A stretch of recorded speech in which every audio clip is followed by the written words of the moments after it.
What in the world? Kawa shouted after slurping some of the soup. She had a wide grin from how happy she was about the experience. I feel like everything we went through was completely worth it now. Kawa sighed in pleasure. Ayaka barely heard what Kawa said as she continued eating the rest of the dish. This time, she grabbed some of the noodles.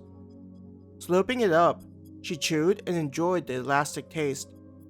Some of the soup clung to the springy noodles to elevate the flavor. Grabbing some of the cubed meat, Ayaka then shoved it into her desperate mouth. Just like Kawa had said, there was a sensation of relief that washed over her tired and exhausted body.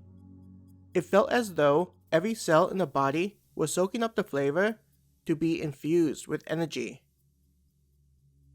Devouring the food, the sounds of sighs and giggles of happiness were being made by the others. Even Tanaka had a childlike expression as though getting to eat her favorite food made by her parents on a special occasion. As the last of the soup was drunk by Ayaka and the bowl became empty, a frown emerged on her face, knowing that the food was gone. Sighing and leaning back, Kawa looked dazed, with a large grin plastered across her lips.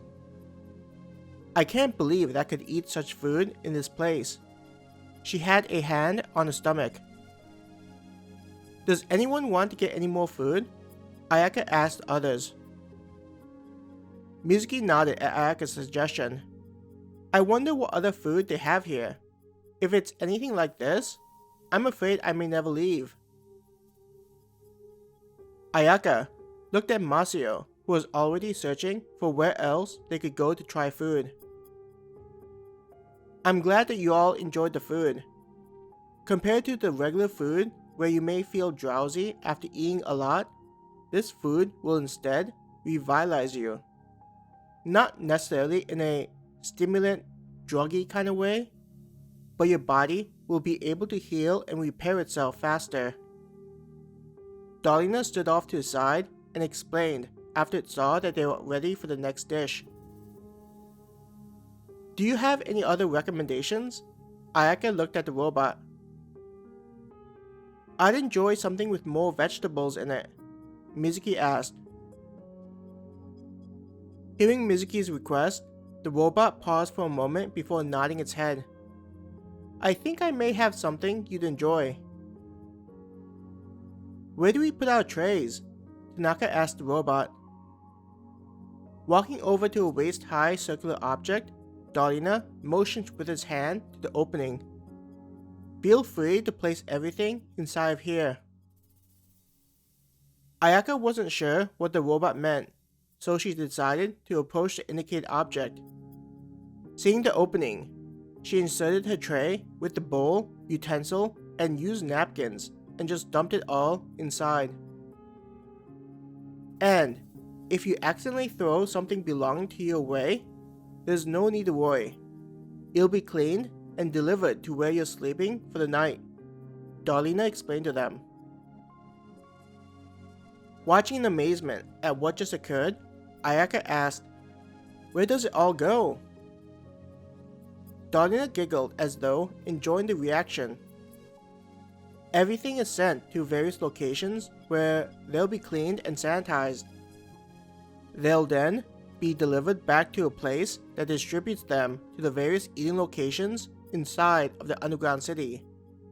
Any food or biodegradable matter is sent to compost locations where the soil is created to help grow more food.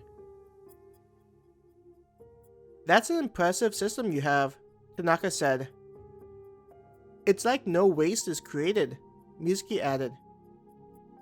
Darlina nodded at Mizuki's comment. Considering we're inside of an enclosed location, it's important that we don't create unnecessary waste. If that were to happen, then we'd end up having more space for trash than for people. It smiled at them. Each of them followed after what Ayaka did, inserting their tray into the mysterious trash disposal unit. With how convenient it was, they didn't need to spend too much time dealing with dishes and maximize their time instead.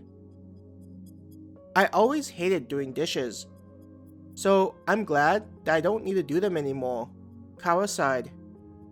I just get the food inside of the convenience stores while I'm hanging out with friends and waiting for boys. Giggling, Ayaka said, "Me neither. Though, my parents did make me do dishes as part of my chores." Thinking about her parents, Ayaka was sad for a moment.